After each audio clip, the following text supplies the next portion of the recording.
I met my husband when he accidentally spilled coffee on my best-selling novel manuscript. He had no idea I was famous. Writers are superstitious. I write my first drafts longhand with the same brand of blue pen on the same yellow legal pads. Always have, even after 17 novels and millions of copies sold. I was working on the final chapters of my new book at my favorite mess drink, Edinburgh, 3,000 miles from New York, where everyone knows J.L. Morgan, hair author in Scotland. I was just Jane, the American who overtipped and hogged the quarter table. It was pouring that day, and he came rushing in, shaking rainwater from his jacket. Towel glasses slightly fogged, carrying a stack of student papers. A professor, I guessed, he ordered, turned too quickly and collided with a teenager who was salentine while walking. The coffee went flying directly onto my manuscript. "Oh my God, I am so sorry," he said, grabbing napkins.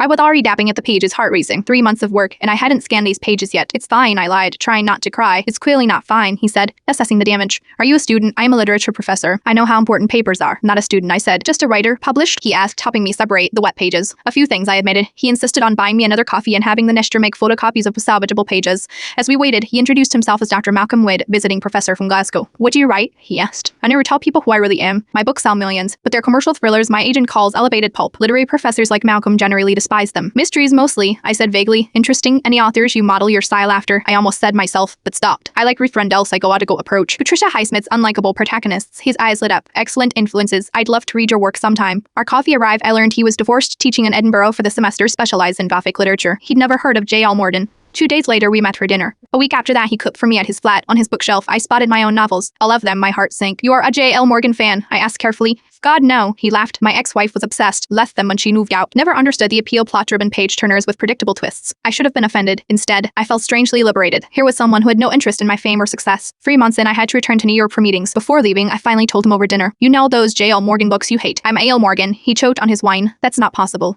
I showed him my driver's license, my author photo. "But you are so normal," he said, bewildered, "and talented at those manuscripts I've read. They're beautiful writing. Those are my passion projects," I explained. "The thrillers pay for everything else." He was quiet for a long time. "I feel like an absolute prat," he finally said. "I've been insulting your livelihood for months. That's why I didn't tell you. People either want something from J.L. Morgan or they judge her. You just like Jane." We did long distance for a year. I'd write in Edinburgh for months, then do publicity in New York. Malcolm read all my books properly this time. He admitted they were cleverly constructed, if not his taste. When he proposed, I was midway through book 20. You know this means dealing with book tours, fans, and literary enemies. "Hi, marrying Jane, whose dress bakes at 3 a.m. and cries at jar combos," he said. "J.L. Morgan, just his better health insurance." We married in a tiny ceremony in the Highlands. My publisher wanted to announce it. I refused. Malcolm still teaches, now at the University of Edinburgh. I still write longhand on yellow legal pads, but now with a waterproof case. Last month, a student asked him if he knew his wife was a famous author. "Famous?" he replied with genuine surprise. "She makes up stories for a living. I am the one teaching Dickens to hungover 20-year-olds. She's just Jane to me, and that's exactly why I love him."